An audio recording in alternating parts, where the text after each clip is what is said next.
च परे आत्मसंयमयोगाग्नो जुह्यति ज्ञानदीपिते। दूसरे योगी जन इंद्रियों की संपूर्ण क्रियाओं को और प्राणों की समस्त क्रियाओं को ज्ञान से प्रकाशित आत्मसंयम योग रूप अग्नि में हवन किया करते हैं। तो भगवान कृष्ण ने कर्मयोग को बहुत काफ़ी बढ़ाया। निष्काम कर्म करते करते और करने वाला मैं नहीं हूँ, मैं तो I am only conduit of his desire, ऐसी भावना रख के जो निष्काम कर्म में प्रवेश करता है, धीरे धीरे धीरे सने सने ओवर द टाइम उसका पूरा जीवन एक कर्मयोगी बन जाता है। कुछ भी करता है उसकी कोई आसक्ति नहीं है, और जब आसक्ति नहीं है तो इंसान कर्म के बंधन से भी मुक्त हो जाता है। वैसे तो हम पर कोई बंधन नहीं है, हम मुक्ति है। जैसे शंकराचार्य कहते हैं चिदानंद रूप शिवोहम शिवोहम, मैं तो आत्मस्वरूप हूँ और मुझे तो पूर्ण मुक्ति है, मैं मुक्ति हूँ। लेकिन जब मैं अपनी ही चेतना को संसार में और कर्म के फलों के साथ जोड़ता हूँ तो फिर मेरी चेतना जो उच्च प्रकार की है उसको ही मैं खींच के दुनियावी पदार्थों के साथ बांधता हूँ, तो तभी कर्म का बंधन शुरू होता है। तो उसको कर्म का बंधन करते हैं। लेकिन भगवान कहते हैं जो इंसान निष्कामता की भावना रखकर कर्म करता है और कर्म के फल के प्रति उसकी कोई अपेक्षा नहीं है, ऐसा इंसान कर्म के बंधन से मुक्त हो जाता है।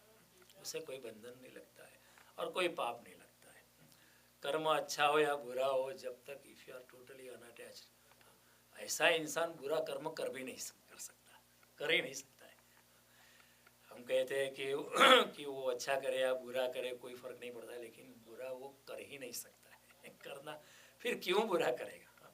अगर किसी का इधर पर्स बच गया है, अगर मेरी आसक्ति है तो मैं शायद पर्स ले, कोई देखता नहीं है, मैं उधर उधर देखूंगा, चलो लेके जाते हैं। लेकिन मेरी आसक्ति ही नहीं हो तो मैं क्यों उसको उठाऊंगा? जिसका होगा लेके जाएगा। तो इस तरह कर्म में डूबा हुआ इंसान धीरे धीरे उसका जीवन सारा एक यज्ञ हो जाता है। यज्ञ का अर्थ ये नहीं कि सिर्फ अग्नि जलाना, कंठस्थ किए मंत्र को बोलना, यज्ञ में घी डालना, गेहूँ डालना, धुआं करना या घी डालना, ये उसका करना बुरा नहीं है, अच्छा ही है। उसमें भी अगर आप प्रेम और भक्ति से करो तो आपके हृदय में दिव्यता का स्पार्क हो सकता है, उसमें भी पॉसिबिलिटीज आर इमेंस।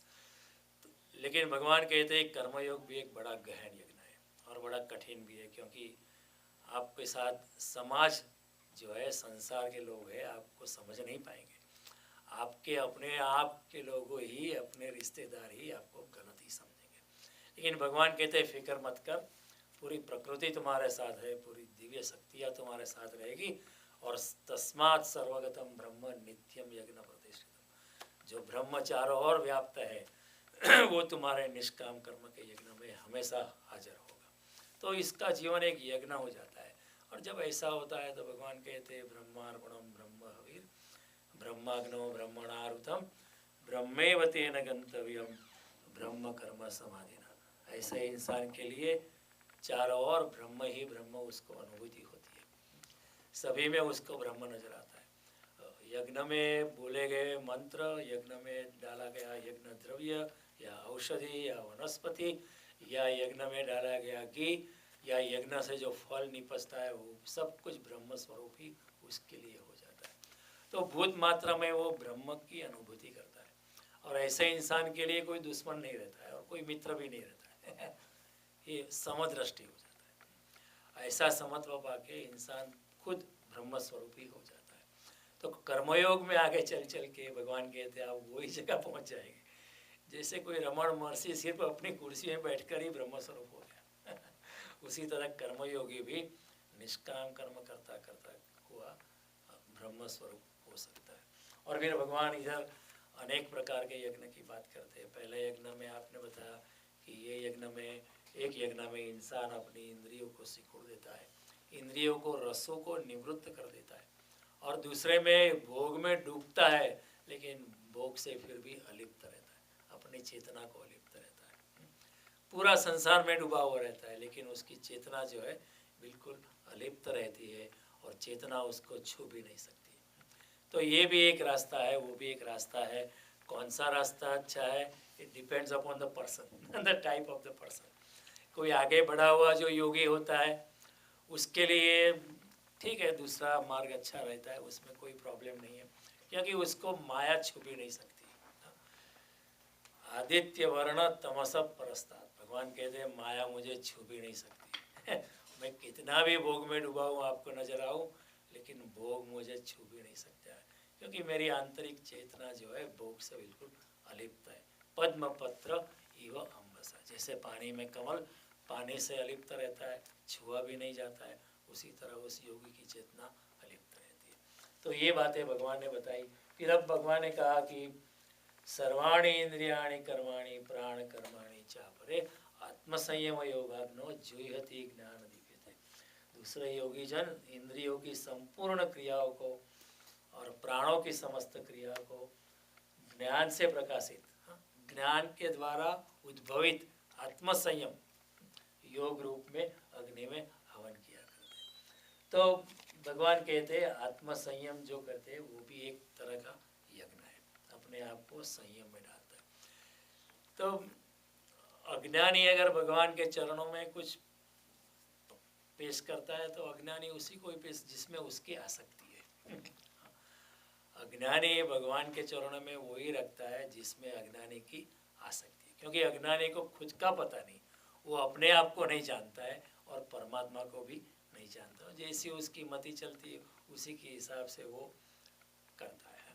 हमें फूल अच्छा लगता है, फूल में हमारी आसक्ति होती है तो हम फूल भगवान के चरणों में रखते हैं। हमारी धन में आसक्ति है तो हम धन भगवान के चरणों में रखते हैं।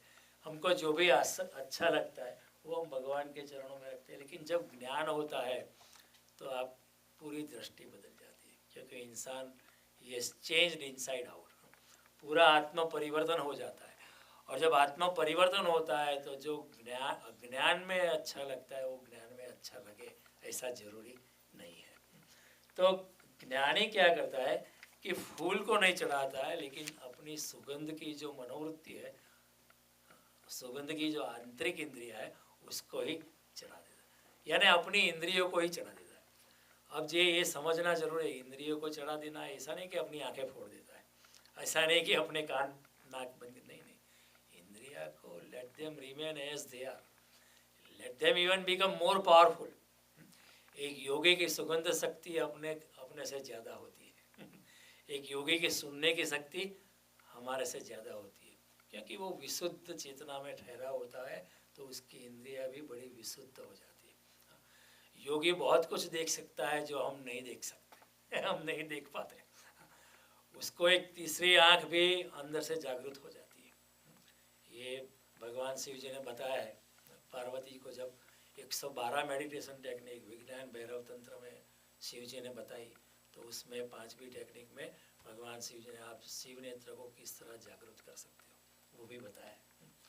कोई दिन मौका मिलेगा तो बात करेंगे उसके बारे में भी, बहुत अच्छा है। तो जैसे भगवान कृष्ण ने गीता कही वैसे शिव जी ने विज्ञान भैरव तंत्र कहा है। जैसे भगवान कृष्ण ने गीता कही है, शिव जी ने रामायण भी कहा है पार्वती जी के माध्यम से।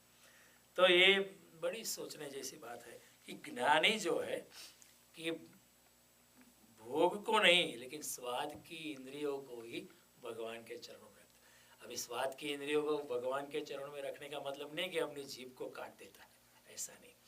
इंद्रियों को विकृत करने की बात नहीं है, लेकिन जो भोग की वृत्ति है, स्वाद की वृत्ति है, उसको ही भगवान के चरणों में वो चढ़ा देता है।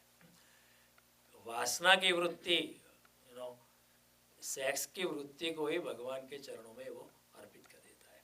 It doesn't mean he mutilates his organs. No, he doesn't do that. His organs are as powerful and even more powerful than ours. तो इंद्रियों को ही चढ़ा देता है समय, आंतरिक इंद्रिया। एक मेरी आँख है वो बाहर की इंद्रिया है, लेकिन आँख की जो वृत्ति होती है, एक स्त्री यहाँ से जा रही है, मैं देखता हूँ तो आँख का काम है देखने का, कौन जा रहा है वो तो देखना ही पड़ता है। तो ठीक है, आँख अपने वो बाहर की इंद्रिय का, लेकिन जब आँख के अंदर मैं अपना मन जोड़ता हूँ और स्त्री मुझे बहुत भाने लगती है, सुंदर लगने लगती है, कामुक लगने लगती है, तो क्या है, मेरी आंतरिक इंद्रिया जो है आँख के माध्यम से प्रकट हो रही है। तो दो इंद्रिया, आँख इंद्रिया एक है, अंदर की भी आँख है, हाथ ये बाहर का है, अंदर का भी बाहर है। ये चेयर को छूता हूँ, टचिंग ए थिंग, वही हाथ किसी को मैं छू, मैं अंदर की कविता और मेरी imagination, my fancies if I attach to it, तो आंतरिक इंद्रिया को मैं काम पे लगा। तो योगी क्या करता है, अपनी आंतरिक इंद्रिया, आंतरिक मनोवृत्ति को भगवान के चरणों में अर्पित कर। और ये सबसे बड़ा समर्पण है, क्योंकि ये प्राणों का समर्पण है। हम जो है इंद्रियों की अनुभूतियों के सिवा और कुछ नहीं है। जन्मों से लेकर आज तक हमने क्या किया है, सेंस ग्रेटिफिकेशन। छोटे बच्चे से sense gratification started from drinking mother's milk, then we want this, we want this, we want this. All we have done in our life is to satisfy our senses. तो जब योगी अब वो sense gratification को ही भगवान के चरणों में रख देता है, तो indirectly is giving everything at the lotus feet of the Lord. अपने आप को ही समर्पण कर, ये प्राणों का समर्पण है, ये खुद का समर्पण है, क्योंकि सारी हमारी अस्मिता, हमारा होना, हमारा मन, हमारी बुद्धि, ये सब इंद्रियों की जोड़ है। It is nothing but the sense gratification, the collectively जो सब इंद्रिया है उसके ही हम जोड़ है। इसलिए जो इंद्रियों को काबू करते हैं उसके कहते हैं जितेंद्रिय, उसको कहते हैं गोस्वामी। गोस्वामी का मतलब है जिन्होंने अपने सभी इंद्रियों को वश में किया है, दमन में नहीं। ख्याल रखना, भगवान ये शब्द यूज करते संयम। संयम यानी समझ के, नहीं है कुछ भी संसार में भोगने योग्य। न ये संसार इसे योग्य है कि इसको भोगो, न ये संसार इसे योग्य है उससे भागो। न भोगना है न भागना है, यहीं रहो, कहीं भागना नहीं है। लेकिन समझ लो कि सेंस ग्रेटिफिकेशन में कुछ भी नहीं। और भगवान कहते हैं दुष्पुरेणा अनलेन च, आप कितना ही अपनी इंद्रियों को भोग में ले जाओ, लेकिन फिर भी इंद्रिया जो है अतृप्त ही रह जाती है। कितना ही पैसा कमाओ, फिर भी आपको लगे नहीं थोड़ा और कमा लेते हैं। कितनी भी अच्छी सी सुंदर स्त्री आपकी पत्नी हो या सुंदर से सुंदर पुरुष आपका पति हो, तो भी ऐसा लगेगा नहीं नहीं उससे ज़्यादा वो स्त्री अच्छी है, वो पुरुष अच्छा है। वो हमेशा ऐसा लगेगा। क्योंकि भगवान कहते हैं कितनी ही काम वासना में आप गिरो, फिर भी आप अतृप्त ही रह जाएगा। मनोवैज्ञानिक कहते हैं कि अपनी ज़िंदगी के दौरान इंसान 4000 बार संभोग में गिरता है, फिर भी अधूरा रहता है, क्योंकि फिर भी 4001 बार फिर भी संभोग में जाना चाहता है। एक बूढ़े को भी अगर आप उसके शरीर को ठीक कर दो, वो चाहेगा या I make me young, I want to marry again. क्यों ऐसा होता है? क्योंकि दुष्पुरेणा अनलेन च, उसकी तृप्ति कभी भी नहीं होगी। तो ऐसा जानकर कि नहीं भी कुछ भी नहीं, मैं हूँ शून्य और जगत है सपना, सपने से ज़्यादा जगत कुछ नहीं। और मेरा शून्य जो है सपने से भरा नहीं जा सकता। ये शून्य तो तभी भरेगा जब परमात्मा इसमें आविष्ट हो, पड़े उसके चरण। तब तक ये मंदिर खाली ही था, खाली ही है और खाली ही रहेगा। उसको भरने का एक ही उपाय है, परमात्मा को, दिव्यता को आने दो। और दिव्यता हमारे में ही छुपी है, और कहीं जाना नहीं है। हम दिव्य स्वरूप ही है। जैसे फिर से कहता हूँ, भगवान शंकराचार्य कहते हैं चिदानंद रूप शिवोम। भगवान कृष्ण भी कहते हैं धूमेना व्रियते रन्नी यथा दर्शो मलिने च यथोल्वेना वृतो गर्भ तथा तेने दमिना। जिस तरह धुएं से अग्नि ढक जाता है, जिस तरह गर्भ जो उसकी थैली में ढक जाता है, जिस तरह अरीसा जो है मैल से ढक जाता है, उसी तरह आपका भी आत्मस्वरूप जो है माया के आवरण से ढक गया है। उसका मतलब ये आप तो आत्मस्वरूप है ही, सिर्फ माया के आवरण को हटाना है। 6 साल 12 साल तक बुद्ध ने साधना की। किसी ने पूछा आपने क्या पाया? बुद्ध ने कहा मैंने कुछ पाया नहीं, मैंने खोया है। तो लोगों ने पूछा क्या बात करते हो, 12 साल की साधना के बाद आपने खोया, तो फिर साधना का क्या मतलब? बुद्ध ने कहा कि जो माया थी वो मैंने खोई है और जो मेरा आत्मस्वरूप था वो पाया है, ऐसा कहा जाना भी ठीक नहीं, क्योंकि वो तो था ही। मेरा जो आत्मस्वरूप मैंने जो पाया है वो कहना भी गलत है, क्योंकि वो तो था ही, वो कहीं नहीं गया था। तो इस तरह योगी जो है पूरा अपने आप को समर्पित कर देता है। और जब कोई अपने समस्त इंद्रियों को, समस्त प्राणों को इस तरह परमात्मा में चढ़ा देता है तो फिर परमात्मा और उसमें कोई फर्क नहीं रहता है, वो भी धीरे धीरे परमात्मा स्वरूप हो जाता है। क्योंकि जिसने सब कुछ अर्पण कर दिया तो वो परमात्मा में ही मिश्रित हो जाता है। He enters him and he enters him. परमात्मा उसमें प्रवेश करता है और वो परमात्मा में प्रवेश करता है। तो कबीर जी भी कहते हैं कि मन ऐसो निर्मल भयो, जब संसार से मुक्त हो गया, जब मैंने परमात्मा की शरणागति ले ली तो मेरा मन इतना निर्मल हो गया। मन ऐसो निर्मल भयो जैसे गंगा नीर, जैसे गंगा का पानी इतना निर्मल है उसी तरह मेरा भी मन निर्मल हो गया। मन ऐसो निर्मल भयो जैसे गंगा नीर, पाछे पाछे हरि फिरे कहत कबीर कबीर। अब मेरे पीछे पीछे हरि आते और कहते हैं कबीर कबीर। हमारी सिचुएशन क्या है, हमें परमात्मा के पीछे जाना पड़ता है। कबीर कहते हैं कि सिचुएशन रिवर्सेस, फिर परमात्मा आपके पीछे आता है। अब जहाँ भी है परमात्मा वहीं उपस्थित होता है। तो ये बात समझने की जरूरत है। यहाँ भी भगवान कहते हैं यो माम पश्यति सर्वत्र सर्वं च मयि पश्यति तस्यामहं न प्रणश्यामि सच में न प्रणश्यति। जो व्यक्ति अपनी योग दृष्टि से सभी कुछ में मुझको और मुझको सब में देखता है, वो मुझसे दूर नहीं है, मैं उससे दूर नहीं। तस्यामहं न प्रणश्यामि, न मैं उससे दूर हूँ न वो मुझसे दूर है। Mean we are interwoven into one another and it will be even difficult to distinguish between a भक्त and भगवान। वही बात फिर कबीर कहते हैं, हैरत हैरत हे सखी रिया कबीर हैराई, बूंद समाने समुद्र में शोकत हरी जाए। अब मेरी बूंद समुद्र में समा गई है, उसको कैसे अलग करूँ, कोई उपाय नहीं, हम दोनों एक ही हो गए। तो इस तरह पूरी तरह अब मैंने समझाया था आपको, 5 इंद्रिय 5 भोग के विषय है, शब्द स्पर्श रूप रस और गंध, 5 ज्ञानेंद्रिय है, 5 कर्मेंद्रिय है, 5 महाभूत है और मन बुद्धि अहंकार और महत तत्व है। इस 24 तत्वों का समुदाय से सृष्टि है। ऐसा भगवान भी, कृष्ण भी समझाते हैं। तो इन इंद्रियों से हम बाहर जाए तो हम संसार में पहुंचते हैं। इंद्रियों की बाहर गति करते रहे तो संसार में पहुंचते, लेकिन उसी इंद्रियों से हम वापस भी लौट सकते हैं, अपने अंदर भी जा सकते हैं। तो जिस सीढ़ी से ऊपर जा सकते हैं वही सीढ़ी से नीचे भी आ सकते हैं। तो इंद्रियाज they are entry into Paramatma and exit into sansar, और you can even say reversely, sense organs are entrance into sansar and also exit into Paramatma. Same इंद्रियाज के आप, अगर आप इंद्रिया अभिमुख है तो आप संसार अभिमुख है, अगर आप इंद्रिया विमुख है तो आप परमात्मा अभिमुख है। जब इंद्रियों से बाहर जाते हैं तो हमारा चेहरा संसार की ओर होता है, तो पीठ परमात्मा की ओर होती है। पीठ परमात्मा की होती है, यानी परमात्मा को भूल ही जाते हैं। और जब हमारा चेहरा परमात्मा की ओर होता है तो पीठ संसार की प्रति होती है। मीन्स परमात्मा जब आता है तो संसार ही भूल जाता है। जब हम संसार में घूमते हैं तो परमात्मा हम भूल ही जाते हैं ना, कब याद आता है, भूल ही जाते हैं। बड़ा योगी भी भूल जाता है कई बार।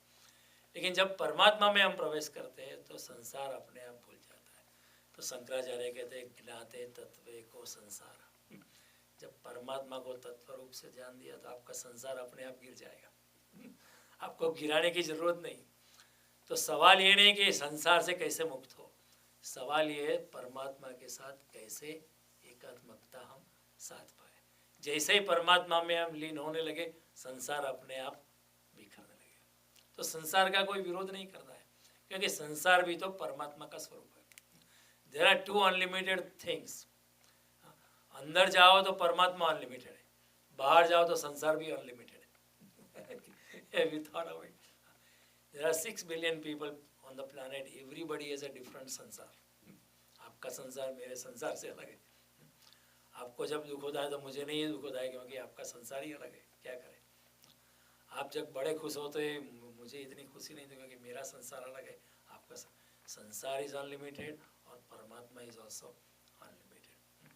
तो अगर परमात्मा अनलिमिटेड है तो उनको पाने के रास्ते भी अनलिमिटेड है। इसलिए coming back to your question, तो कर्मयोग भी है, ज्ञान योग भी है, भक्ति योग भी है, कर्म संन्यास योग भी है, and there is a permutation of and combination of everything. There is no compartmentalization कि भाई यही रास्ता है। अरे भक्ति योग में भी कर्मयोग आता है और ज्ञान योग में कर्म, और कर्मयोग में भी ज्ञान योग आता है और भक्ति योग भी आता है। देयर इज नो डिमार्केशन कि यहाँ से कर्मयोग शुरू होता है या भक्ति योग खत्म होता है। Everything merges into one. कर्मयोग करते करते भी आप भक्ति योग में ही पहुंच जाओगे और ज्ञान योग में ही पहुंच, और जिसका हृदय ज्ञान में ठहर गया है जो परमात्मा में एकात्मक जिसने साध ली है, तो वो भक्ति योग में ही प्रवेश हो गया है। इसमें कोई डिस्टिंक्शन नहीं है कि ये रास्ता ये रास्ता ये। He is unlimited and ways to reach him are also unlimited. It depends upon the type of personality. आपको जो भी अच्छा लगे वो करो। कृष्ण ने अनेक प्रकार के रास्ते इसलिए बताए because he knows there are so many kinds of people on the planet, and for everybody there is one way here. You know, for everybody at least he can find one way here. उसी तरह भगवान शिव ने जो 112 meditation technique बताई है, सभी को 112 meditation प्रीतिकर नहीं लगेगी, लेकिन आपके लिए एक टेक्निक वहाँ छुपी पड़ी है। आपकी पर्सनालिटी टाइप के अनुसार you will find at least one. If you find one with that technique, you will reach the same place where people following other techniques will also reach. और उसमें कोई विरोधाभास नहीं। ऊपर से विरोधाभास लगेगा कि ये अलग है वो अलग है, लेकिन once you proceed further, there is no distinction. फिर आपको कोई फर्क नहीं है। तो इस तरह इंद्रियों से आप संसार में पहुंच सकते हो या परमात्मा में भी पहुंच सकते हो। तो जब ऐसा होता है तो यज्ञ करने वाला सब कुछ ब्रह्म स्वरूप हो जाता है, उसकी दृष्टि बदल जाती है, दृश्य विदाय हो जाता है, वो केवल दृष्टा बन जाता है। क्योंकि इंद्रिया ही हमारे संसार की धरोहर है। इंद्रियों के कारण, मन के कारण ही हमारा संसार खड़ा है। जब मन ही गिर जाता है तो संसार भी गिर जाता है। जिसने मन को गिरा दिया, जो मन रहित हो गया, मन रहित यानी विचार शून्यता में जिसने प्रवेश, क्योंकि विचार मन में ठहरते हैं ना। जब विचार चले जाते हैं तो क्योंकि मन is nothing but a collection of thoughts. जब विचार ही चले जाएंगे, विचार शून्यता में जब योगी प्रवेश करता है तो संसार और मन अपने आप गिर जाते हैं। इसलिए शंकराचार्य ने लिखा ना, ज्ञाते तत्व को संसार। जब ज्ञानी हो जाता है तो संसार टिकता ही नहीं, अपने आप संसार चला जाता है, मन भी चला जाता है।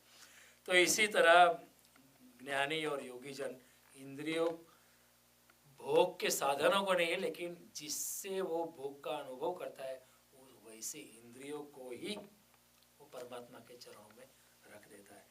बाकी सब हम करते हैं ना, फूल चढ़ाते हैं, पैसा देते हैं, वो सब ठीक है, बुरी बात नहीं, लेकिन थोड़ी सी प्रवंचना है, सेल्फ डिसेप्शन है कि हम बहुत कुछ करते हैं।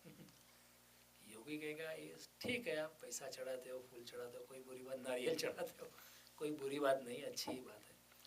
लेकिन भगवान कहते ये ऐसा यज्ञ है, योगी अपने आप को ही चढ़ाता है। अपनी सर्व इंद्रिय, मन, बुद्धि भगवान के चरणों में रख लेता है, और यही सच्चा समर्पण है। और ऐसा समर्पण करने वाला योगी भी धीरे धीरे पहुंच जाता है अपने अपने स्थान पर। ये बातें हमने देखी थी, क्विकली समराइजिंग। तो चढ़ाना ही है तो अपने से अतिरिक्त चढ़ाने जैसी कोई चीज़ ही नहीं। भगवान के चरणों में रखना ही है तो अपने आप से ज़्यादा कोई चीज़ ही नहीं हो सकती। तो भगवान भी यही कहते हैं गीता में, मन मना भव मत भक्तो भव। तेरा मन मुझे देना है और कुछ नहीं करना है। He is giving a simple formula. I am not asking for $1 million और एनीथिंग, तुम्हारा मन दो बस, और कुछ नहीं चाहिए। तो इसी तरह भगवान कहते हैं कि ऐसा योगी जो है सब कुछ जो इंद्रिया समर्पित कर दिया ना, उसने सब कुछ समर्पित कर दिया। जो मृत्यु जब आती है तो जबरदस्ती आपके पास से बहुत कुछ छीन के लेके जाती है, धन, ये फैमिली। ऐसा योगी जो है मृत्यु के आने से पहले ही अपने आप स्वेच्छा से सब कुछ दे देता है, फिर उसको मृत्यु का डर नहीं लगता है। फिर यमराज छीन भी क्या सकता है, कुछ बाकी ही नहीं रखा है, उसने सभी कुछ परमात्मा के चरणों में रख दिया है। कृष्ण भी भागवत में कहते हैं कि जो मेरे चरणों में है, मेरे साथ भक्ति भावना से जुड़ गया है, उसको यमराज भी डरा नहीं सकता है। उसको the God of death can not frighten him, क्योंकि वो तो मेरे चरणों में है, उसको कोई डर ही नहीं होता है।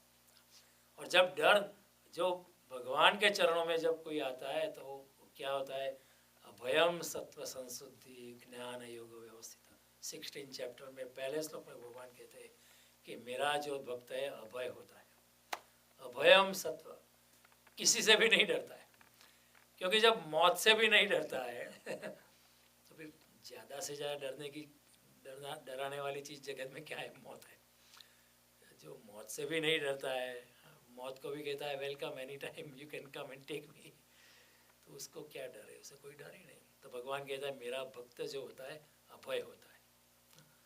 लेकिन संसार में हम पाते हैं वो कई भक्तों से डरे हुए ही भगवान मेरा ये करना है तो मर जाऊंगा, ये करना है तो मरोगा, ये करना। वो भक्त नहीं होते। सच्चा भक्त कभी डरता नहीं। ही और शी इज नेवर अफ्रेड। एक राजपूत युवक की नई नई शादी हुई थी, वो उसकी बीवी के साथ एक नाव में गया था। अचानक तूफान आया तो लोग डर गए, जो प्रवासी को ट्रैवलर्स से। तो कोई हनुमान चालीसा करने लगा, कोई शरीफ कुरान पढ़ने लगा, कोई जो भी गुरु ग्रंथ साहिब बोलने लगा, वो कबीर के दोहे करने लगा। राजपूत युवा ऐसा ही खड़ा था आंख बंद करके। तो उसकी पत्नी ने पूछा, वो नई नई पत्नी थी, कि तुमको डर नहीं लगता है? ये सब डर गए। तो उसने कहा कि तो उसने क्या कि अपनी तलवार निकाली और बीबी के गले पे रखी। तो उसने पूछा तुमको डर लगता है? तो बीबी ने कहा कि जब मेरे पति के हाथ में तलवार है तो मुझे क्या डर चाहे मेरे गले पे, it doesn't matter, I am not afraid, क्योंकि आप मेरे पति है, मेरे गले पे आपने तलवार रखी, लेकिन आप तो मेरे पति हो, तो मुझे कोई डर नहीं। तो उसने कहा उसी तरह जब मैं परमात्मा के साथ हूँ और परमात्मा मेरे साथ है तो मुझे कोई डर नहीं है तेरी जितनी मेरे में भक्ति है उतनी उससे और उससे भी ज़्यादा मेरी शरणागति परमात्मा में। उसको मारना है तो मारेगा, उसमें क्या है, मैं मौत से डरता ही नहीं। और शायद मेरा मरना अभी इसी क्षण ठीक ही होगा, तो ठीक ही होगा, तो वो मारेगा तो ठीक है, वो भी स्वीकार्य है। तो ये भक्त की हालत होती है, योगी की हालत होती है। इसलिए हम गुजराती में हमने एक कवि ने लिखा है, हरिनो मारक छे सुरनो, these are the ways of brave people. इधर का कायर का काम नहीं है। हालांकि कई लोग ऐसा स्टेटमेंट करते हैं कायर लोग ही भगवान के पास आते हैं, ऐसा नहीं है। क्योंकि भगवान के पास जाना है या ना अपने आप का समर्पण करना, खुद का समर्पण करना। और खुद का समर्पण सबसे बड़ी चीज़ है सबसे बड़ी चीज़, सबसे बड़ी हिम्मत वाली चीज़ है। तो भक्त बहुत हिम्मत वाला होता है, योगी बड़ा हिम्मत वाला होता है, मुनि भी बहुत हिम्मत वाले होते हैं।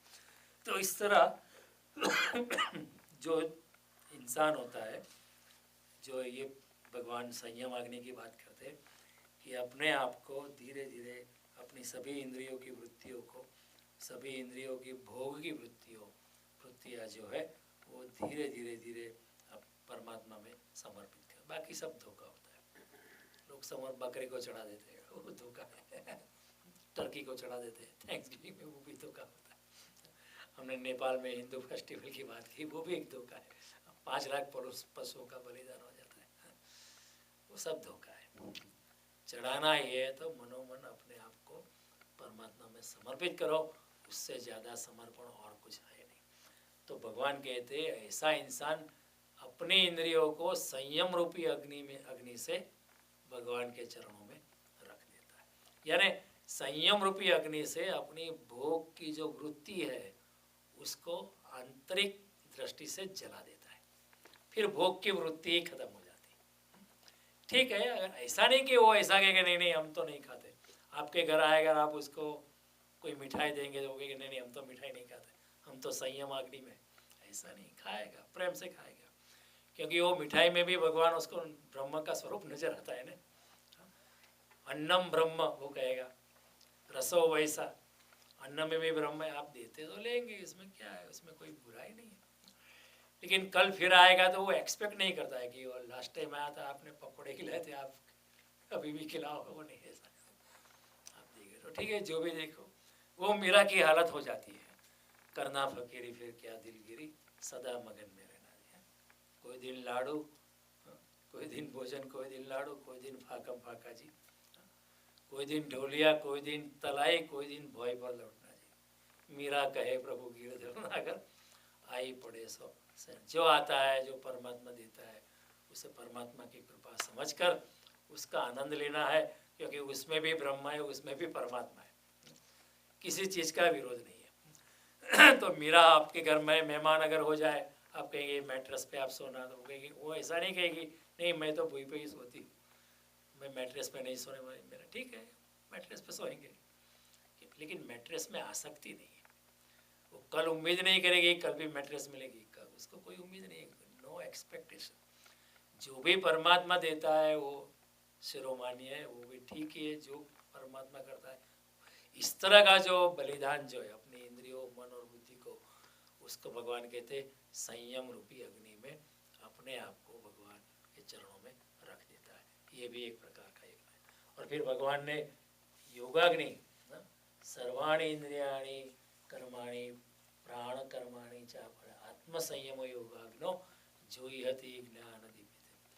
आत्मसंयम रूपी योग की अग्नि में ऐसा योगी जो है अपने आप को समर्पित करता है। ये जो संयम रूपी अग्नि है ना, एक तरह की आंतरिक योग रूपी अग्नि है, उसमें इंसान अपनी भोग की वृत्ति को जला देता है। लेकिन ये भी एक ऑकल्ट प्रोसेस है। पतंजलि योग सूत्रों में इस योगाग्नि की बात की है। आप चाहे पतंजलि को फॉलो करो, पतंजलि योग सूत्र स्टेप बाय स्टेप उसको साधना पड़ता है।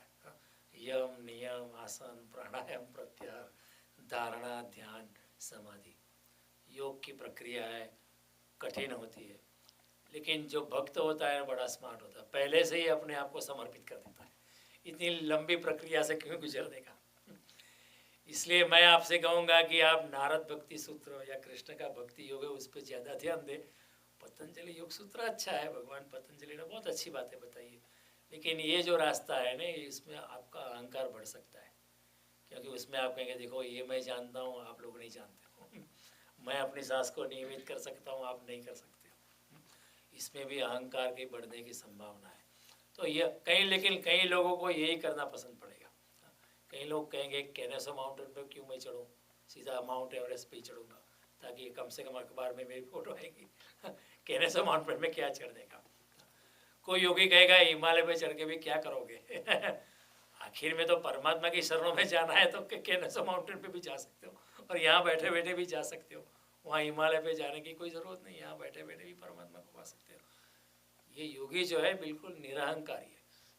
कोई योगी कहेगा मैं ऐसा ही उपवास करके जाता हूँ, ठीक है, उपवास बुरी बात नहीं, कर सकते हो, लेकिन पतंजलि योग सूत्र में कई बातें बताई है।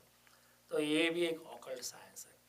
देखो योगाग्नि, पहले तो अग्नि को समझ लो।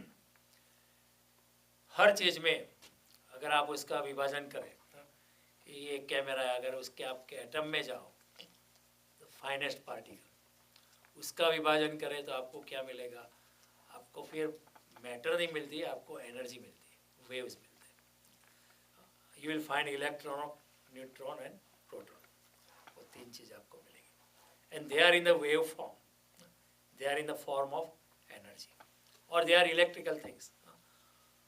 Electron is negative electricity, positron is positive electricity. जो ऋण भार और धन भार जो हम विज्ञान में सीखते थे वही बात है। और बीच में न्यूट्रॉन होता है, इट इक्वेट्स, तो इसलिए आप किसी चीज़ को हाथ लगाते हो तो आपको शॉक नहीं लगता है, क्योंकि इट इज़ न्यूट्रलाइज्ड। लेकिन किसी भी चीज़ का विभाजन करो तो उसमें विद्युत ऊर्जा छिपी हुई, और वो इलेक्ट्रॉन को आप थोड़ा सा घर्षण करो तो क्या होता है, अग्नि की उत्पत्ति होती है, उष्णता पैदा होती है। When you microwave what happens, the molecules are being brought into friction at high speed, then the heat is produced. उसी तरह योगी जो है अपने अंदर ये ऊर्जा से अपने अपने विद्युत कण जो है उसको अग्नि को प्रकट कर सकता है। जब हमें देखो आप हाथ रगड़ते हो तो क्या होता है, we are the friction is producing the heat. जब बुखार आता है तो क्या, it is an indication that the inner white cells are fighting with the probable enemies और the bacteria, however you want to call it. So अंदर लड़ाई चल रही है तो शरीर उत्ताप में आता है। एक तरह से हमारा शरीर एक थर्मोस्टेट है, it is always measuring the temperature. 98 degree plus और माइनस 10 डिग्री का खेल है, उससे नीचे गया तो मर जाएगा, ऊपर जाएगा तो भी इंसान मर जाता है। तो constantly this thermostat is auto managing our temperature. What a complicated thing, we don't have to look after it, if we had to look after it we could not have done any other thing. तो प्रकृति जो है, समझती जो है, ये जो complex phenomena हमारे हाथ से छीन लेती है कि हम नहीं कर सकते तो प्रकृति करती है, समझती कर लेती है, भगवान कर लेते हैं। तो धीरे धीरे जैसे दिया सलाई का रगड़ने से there are inflammable stuffs on the tip of the दिया सलाई, तो अग्नि की उत्पत्ति हो जाती है। उसी तरह योगिक प्रक्रिया से योगी अपने अंदर विद्युत को रगड़ सकता है और अपने अंदर एक योगाग्नि को उत्पन्न कर सकता है। Somewhere in 1970s and 80s, there was one Sikh yogi in Uttar Pradesh. He decided to experiment on his own self. He was a yogi, and he left his body by burning his own self. But he created yogagni inside. जब योगाग्नि प्रकट होती है तो अंदर से प्रकट होती है। जब हम किसी मुर्दे को फ्यूनरल में लेके जाते हैं तो हम बाहर से अग्नि देते हैं, तो योगाग्नि अंदर से प्रकट होती है। तो उसके अंदर के आंतरिक अवयव जल गए लेकिन बाहर के अवयव नहीं जले। तो when people examined him, they were surprised that the fire appeared from unknown sources. अनजाने स्तोत्र से अग्नि का प्रागट्य हुआ। तो ऐसे ही सिख योगी ने योगाग्नि को प्रकट करके अपने आप को ये योगाग्नि का प्रयोग किया था। वो कर सकता है योगी, उसमें कोई बड़ी बात नहीं है, वो जिसको मालूम है वो कर सकते हैं। फिर उसको फ्यूनरल में लेके जाना नहीं पड़ता है, he can burn his body on his own. फिर वेजी सर में $10,000 देने की जरूरत नहीं है, he can just sit in a open ground and okay with his yogic power he can create योगाग्नि। कि शरीर के भीतर भी इस तरह घर्षण पैदा किया जा सकता है और ऐसी जो योगाग्नि है उसके दो काम लिए जा सकते हैं। एक, जैसे मैंने आपको बताया कि मृत्यु के समय में योगी चाहे तो अपने आप को ही जला सकता है, अपने आप को ही, अपने शरीर को अग्नि को अर्पण कर सकता है। दूसरा एक ऐसा काम कर सकता है कि इस योगाग्नि में जो इंद्रियों की जो भोग की वृत्ति है, इंद्रियों के जो भोग को पकड़ने के जो सूक्ष्म तंतु होते हैं उसको ही वो जला सकता है यानी उसको he can make him defunct with A lighter fire. जैसे पायलट लैम्प जलता है फर्नेस में, it's not destroying anything, it's just keeping you warm. उसी तरह योगी भी चाहे तो अपनी योगाग्नि से अपनी इंद्रियों के जो ज्ञान के तंतु है वो तंतुओं की भोग को पकड़ने की शक्ति को वो विरमित कर सकता है, वो भोग को पकड़ने की शक्ति को वो खत्म कर सकता है। देखो जैसे आपको सर्दी हो जाती है तो आपको गंध नहीं आती है क्यों ऐसा होता है? क्योंकि जब आपको सर्दी होती है को नाक के भीतर के जो रेशे जो होते हैं वो सूजन से भर जाते हैं, दे गेट इन्फ्लेमेटेड, इसलिए जो गंध पकड़ने के लिए जो नर्व सेंटर होते हैं वो दब जाते हैं और इन्फ्लेमेशन के कारण आपको गंध आती नहीं है। मेरा एक दोस्त था माइक ऑसबॉर्न, वो कहता है I don't have any smell, क्योंकि उसका कुछ ऑपरेशन हुआ था नाक का। He can not smell anything, he could not smell, क्योंकि वो जो तंतु जो थे जो गंध को पकड़ने की जो सूक्ष्म कण थे इंद्रियों के वो ही खत्म हो गए। उसी तरह जब आपको बुखार होता है आपको टेस्ट नहीं आता है क्योंकि जो स्वाद के पकड़ने के जो तंतु है सूक्ष्म तंतु स्वाद इंद्रिय जो होती है वो थोड़ी बिगड़ जाती है उस दौरान, क्योंकि the other things take over it और जो ज्ञान तंतु जो उसको स्वाद को जो पकड़ पाते उसको पकड़ नहीं पाते, इसलिए बुखार में हम पकड़ नहीं सकते। तो उसी तरह कई इंद्रिया जो है उसकी इंद्रियों के जो भोग के पकड़ने की जो ज्ञान तंतु जो शक्ति होती है, उसी को ही योगी योगाग्नि को प्रकट करके उसको जला सकता है, खत्म कर सकता है। यानी कई बार तो ऐसा होता है उसकी शक्ति रहती है लेकिन उसकी वृत्ति चली जाती है, उसको मन नहीं होता है कि चलो आज गरम गरम पकोड़े खाते हैं हालांकि पकोड़ा आप दोगे तो वो खाएगा, प्रेम से खाएगा, उसको मन ऐसा नहीं होता कि बहुत दिनों से हमने पिज़्ज़ा नहीं खाया है उसको ऐसी वृत्ति चली जाती है। वो अपनी वृत्तियों का परमात्मा के चरणों में योगाग्नि की प्रक्रिया से वो क्या कर सकता है, उसके सूक्ष्म तंतुओं को जला देता है। और जब सूक्ष्म तंतु जल जाता है तो क्या होता है कि धीरे धीरे वो सुगंध की शक्ति, स्वाद की शक्ति, वो धीरे धीरे अपने परमात्मा को चरणों में रखते हैं। लेकिन जिंदा रहना है, खाना तो पड़ेगा, लेकिन उसको स्वाद में इतना इंटरेस्ट नहीं है क्योंकि अपनी योगाग्नि जलाकर उसने अपने स्वाद की शक्ति को परमात्मा के चरणों में रख दिया है। तो ये भी एक प्रक्रिया है, लेकिन ये प्रक्रिया there is a precondition कि पहले योगी जो है भोग से निवृत्त हो जाए। जैसे हमने पहला यज्ञ जो मैंने आपको बताया था कि धीरे धीरे अपनी इंद्रियों को भोग से निकाल ले। यदा संवर, जिस तरह कछुआ अपनी इंद्रियों को सिकोड़ लेता है, उसी तरह योगी जो है भोग के पदार्थों से, भोग की वृत्तियों से अपनी इंद्रियों को खींच लेता है और अपने आत्मा में बैठ जाता है। और अपने आत्मा में बैठ के उसको पता चल के संसार में जो क्षणिक क्षणभंगुर सुख था, उससे तो ये आत्मा का आनंद बहुत ही अच्छा है, आत्मा का परम आनंद का अनुभव करता है। इसलिए फिर वो अपनी इंद्रियां और भी संकोच लेता है। More he realises, more he goes inside, more he goes inside, and more he goes inside, lesser and lesser he comes outside. तो इस दृष्टि से तो पहली प्री कंडीशन ये है कि योगी को पहले समझ के भोग से दूर होना है, बाद में ये योगाग्नि को प्रकट कर सकता है। फिर ऐसा व्यक्ति योगाग्नि प्रकट करके अपने सूक्ष्म अणुओं को भगवान के चरणों में समर्पित कर देता है। अपने जो भोग की, नाक की सूंघने की शक्ति को या जीभ की स्वाद लेने की शक्ति को, तो सभी इंद्रियों की जो शक्ति है वही शक्ति को अपनी योगाग्नि प्रकट करके वो खत्म कर सकता है। तो फिर वो भोग में उसका जाने का मन ही नहीं होता है, तो हमेशा परमात्मा में ही स्थित रहता है। He remains situated within his own self. और ऐसा भी देखो, केमिकली बायोकेमिस्ट्री भी ऐसा कर सकती है। If you remove some hormones तो आपका क्रोध खत्म हो सकता है। कोई कुत्ता है जैसे पूरा जंगली है, पी है जैसे, तो रूस में पावलर्स ने ऐसे प्रयोग किए थे। They remove some of the hormones which are causing him to bark and becoming very aggressive.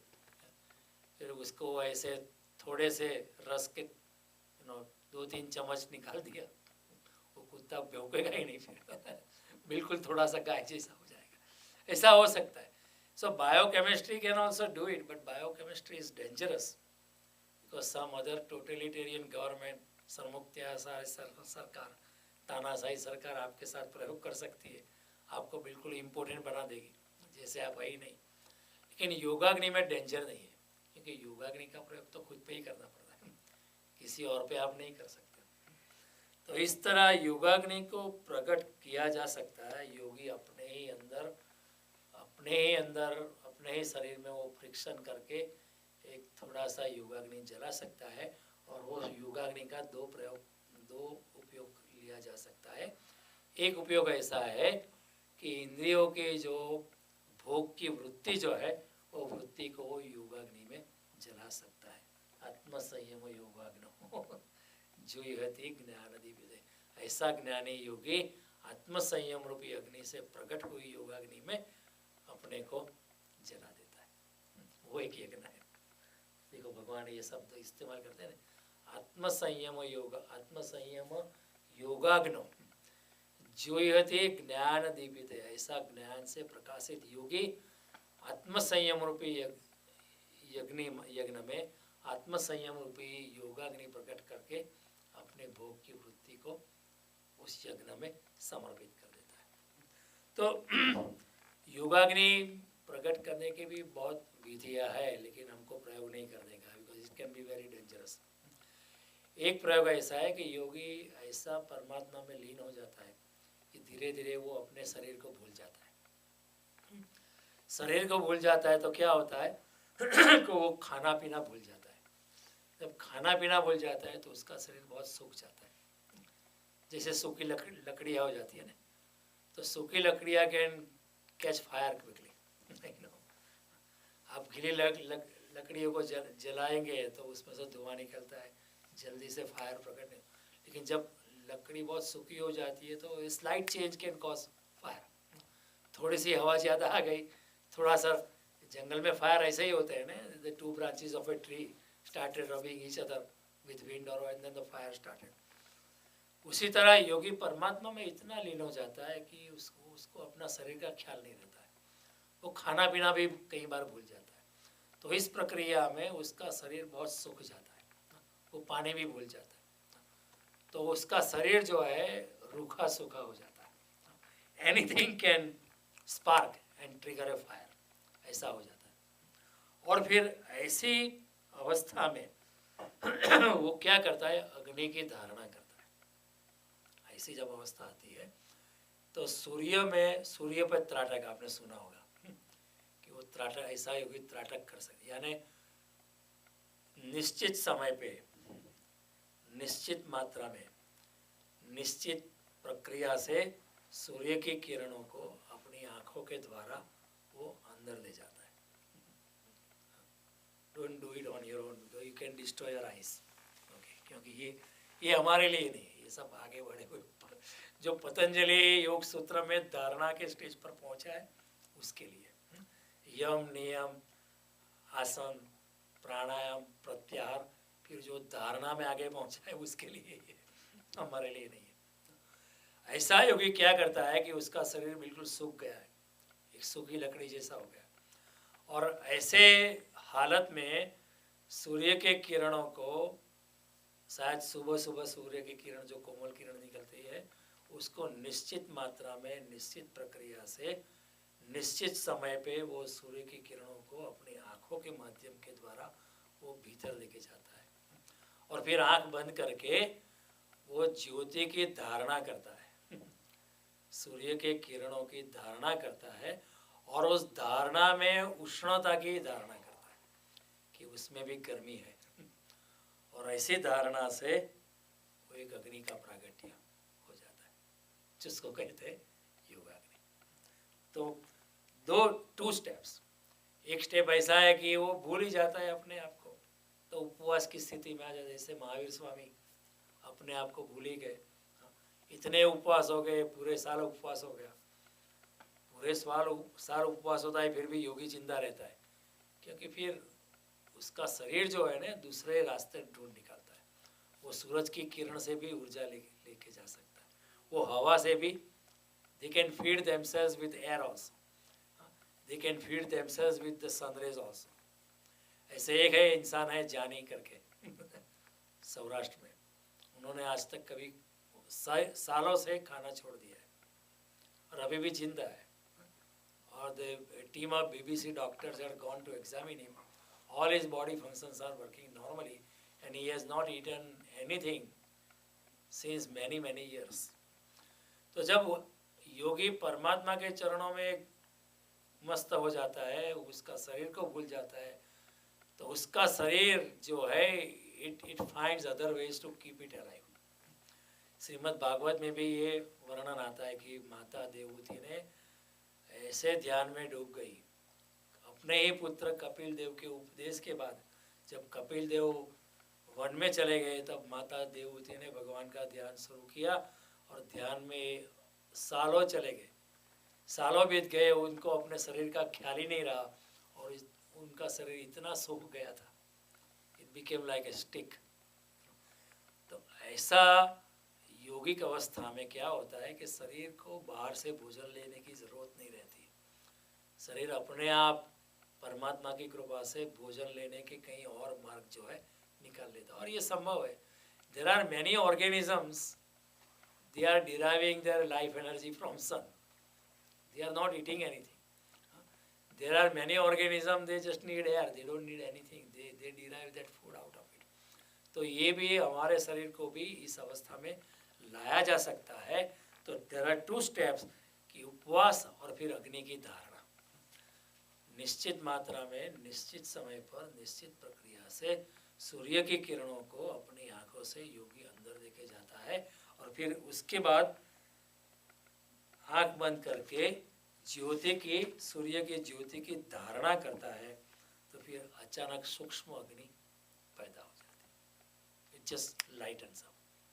और फिर वो योगाग्नि से योगी जो है 2 काम कर सकता है. एक तो अंतकाल पर, मृत्यु के समय पर अपने आप को जला सकता है और दूसरा काम ये कर सकता है अपनी इंद्रियों की जो मनोवृत्ति है, अपनी आंतरिक इंद्रियों को जो है वो जला सकता है. और फिर इंद्रिया जो है फिर बाहर भागेगी नहीं, अंदर ही बैठ के रहेगी. ये एक यौगिक प्रक्रिया है. महर्षि पतंजलि ने उसका उल्लेख किया है, पतंजलि योग से. और वैसे भी हमारे में भी योगाग्नि है ही. भगवान कहते हैं अहम वैश्वानरो भूत्वा प्राणिनाम देहमाश्रित. मैं वैश्वानर अग्नि रूप धारण करके सब प्राणी मात्र में बैठा ही हूँ. तो वो तो अग्नि है. हम उसको क्या कहते हैं? जठराग्नि. 4 प्रकार. पचानन्यम चतुर्विधम. अहम वैश्वानरो भूत्वा प्राणिनाम देहमाश्रित प्राणापान समाकृत्वा पचान्यम चतुर्विधम. 4 प्रकार के अन्न को मैं पचाता हूँ जठराग्नि बन के. वो अग्नि हमारे में भी है लेकिन जागृत करना हमें आता नहीं है. तो योगी ये जो अग्नि है, योग की अग्नि को वो प्रयोग कर सकता है.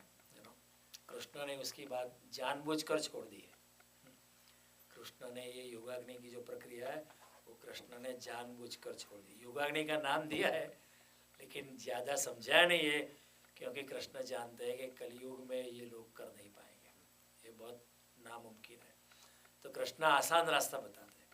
अब भक्ति योग में जुड़ जाओगे फिर आपको ये पतंजलि योग सूत्र करने की जरूरत नहीं, क्योंकि आखिर समाधि में क्या होता है पतंजलि जी के अष्टांग योग में फाइनल स्टेज क्या है? समाधि. समाधि यानी क्या? पूर्ण शरणागति. तो जो योगी 8 योग करके 8 स्टेप्स करके समाधि में पहुंचता है वो भक्त जो है बड़ी स्मार्टनेस से सीधा ही समर्पित कर देता है. जो अहंकार को बाद में छोड़ना है उसको क्यों ढूंढना, अभी दे देते हैं भगवान के चरणों में. तो yogi Meera is very smart, Narad is very smart, Narsinh Mehta is very smart. वो पूर्ण भक्त अभी ही छोड़ देते हैं.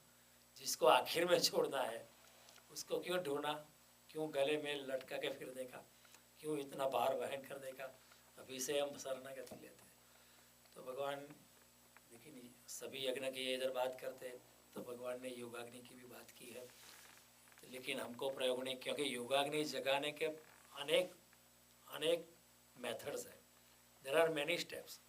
अपार्ट फ्रॉम सूर्य की किरणों को अंदर ले जाना, सूर्य पे त्राटक करना, उसके अलावा भी और प्रयोग पतंजलि मुनि ने बताया है. लेकिन ये सब कठिन बात है, कलयुग में बहुत मुश्किल है, क्योंकि कलयुग में हमारा मन ज़्यादा चंचल है. तो कलयुग में सबसे उत्तम साधन है भक्ति या कर्मयोग करो. कर्मयोग भी भक्ति बन जाती है आपकी. तो अल्टीमेट सूत्र इज सर्वधर्म्यान परित्यज्य मामेकम शरणं. सब कुछ झंझट छोड़ के क्यों फिक्र करता है? अहम त्वाम सर्व पापेभ्यो मोक्ष इच्छामि मां. तू फिक्र छोड़, सभी जिम्मेवारी मैं लेता हूँ. तू मेरी शरण में आ जा. संपूर्णतया तू मेरी शरणों में आएगा, अपने आप अहंकार को विलीन करेगा तो सब कुछ बात, बिगड़ी हुई बात भी बन जाएगी. ऐसा नहीं कि कोई पापी नहीं आ सकता है. भगवान कहते हैं कि अपीचेदसि पापेभ्यो सर्वेभ्यो पापकृत्तम. पापी से पापी इंसान भी अगर इस मार्ग में चलने लगता है तो उसके पाप अपने आप चले जाते हैं. हमको लगता है ये तो is trying to bribe people. कई हमारे शास्त्रों में उल्लेख आता है कि ये शिवाष्टक को जो नित्य पाठ करेगा उसके सारे पाप चले जाएंगे. कई हमारे जो कविताएं आती है, भजन आते हैं, उसमें ये जो करेगा उसके सारे पाप एक क्षण भर में धुल जाते हैं। हमें लगता है ये ब्राइबरी नहीं है, इट इज एक्चुअली सो। कितना पापी से भी पापी इंसान है अगर, लेकिन इसका मन अगर एक शुद्ध हो गया तो इंस्टेंटेनियसली सारे पाप चले जाते हैं। क्यों? देखो, अगर ये वो रूम में अगर अंधेरा है 1000 साल से, आप एक दिया लेके जाता है, सारा अंधेरा एक क्षण में चला जाता है। ऐसा नहीं कि 1000 साल अंधेरा रहा था तो 1000 साल तक दिया जलाना पड़ेगा, नहीं, क्योंकि अंधेरे का कोई अस्तित्व नहीं है। उसी तरह जिस इंसान के दिल में ज्ञान का प्रागट्य हुआ है, भगवान की भक्ति का प्रागट्य हुआ है, उसके पाप रहते ही नहीं, क्योंकि पाप उसको फिर छूता नहीं। इसलिए अंगुलीमाल लुटारा, a robber can become a saintly person instantly. इसलिए जेसल नाम का हमारा सौराष्ट्र का लुटेरा था, वो सती स्त्री के कांटेक्ट में आया, जेसल के कांटेक्ट में आया, जेसल की बात सुनी, वो भी एक संत बन गया। इसलिए वाल्मीकि लुटारा भी संत, वाल्मीकि ऋषि बन सकता है और वो लोग ज़्यादा बन सकते हैं, बिकॉज वो तीव्रता से जाएंगे, क्योंकि पाप कर्म की अग्नि का उन्होंने अनुभव किया है। पाप कर्म के कीचड़ और दुर्गंध का उन्होंने हमारे से ज़्यादा अनुभव किया है। हम इतना ज़्यादा पाप नहीं करते, तो हमको पाप का अनुभव इतना नहीं है, तो हम इतने जल्दी नहीं घुसते।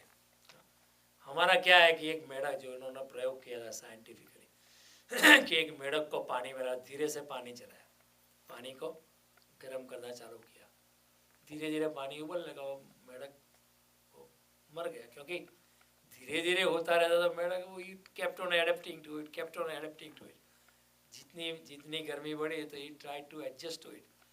फाइनली जब उबलने लगा तो अंदर से कूद के बाहर आने की ताकत नहीं बची और वृत्ति भी नहीं बची। लेकिन कोई दूसरे मेढक को जलते हुए पानी में डाला, उबलते हुए पानी में, वो तुरंत बाहर निकल गया तो पापी इतना उबलते हुए पानी में आ जाता, तुरंत बाहर निकल सकता है। हमारा पानी कुनकुना है तो हम वी एडजस्ट टू इट। इसलिए एक वाल्मीकि अचानक ऋषि बन सकता है। तो भगवान भी इसी फिनोमिनन को कहते हैं कि अपि चेदपि पापेभ्यो सर्वेभ्यो पापकृतम्। इस मेरे मार्ग में अगर आप चल पड़े तो आपके पाप तो पीछे ही रह जाते हैं, क्योंकि पाप भी क्या, एक तरह की माया है ना। और जब आपके हृदय में प्रकाश जलने लगा ज्ञान का, तो माया का अंधकार तो चल ही जाएगा, बचेगा ही नहीं। लेकिन इसका मतलब ये नहीं कि आप पाप करो ये मतलब ही नहीं कि चलो कोई बात नहीं, एक दिन हम चले ही जाएंगे, अभी पाप करो, ये बात नहीं करते। तो कृष्ण इतना ही कहते, पापी के लिए भी मेरा मार्ग ओपन है। My ways are open for even the most downtrodden people.